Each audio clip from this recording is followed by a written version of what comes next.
Тарихта алғаш рет адамзат өзінен ақылды нәрсе жасап жатыр. Бұрын технологияны адам басқаратын еді. Ал енді ғалымдар бір нәрседен қорқа бастады. Егер жасанды интеллект өзін-өзі жетілдіруді үйренсе не болмақ? Себебі сол сәттен кейін оның дамуы адам бақылауынан шығып кетуі мүмкін. Бұл теория технологиялық сингулярлық деп аталады. Кей зерттеушілердің айтуынша, жасанды интеллект бір күні адамнан жылдам ойлап, адамнан жақсы шешім қабылдап, тіпті жаңа технологияларды адамсыз-ақ өзі жасай бастайды. Ең қорқыныштысы, ол біз түсінбейтін деңгейге жетуі ғажап емес.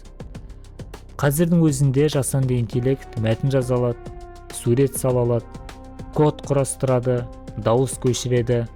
Қысқасы, адам сияқты сөйлеседі. Бұл тек бастамасы болуы мүмкін.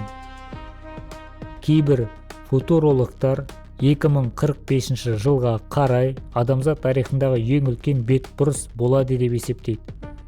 Бір тарап үшін бұл ауру мен кедейлік жойылатын жаңа дәуір, яғни изобилие.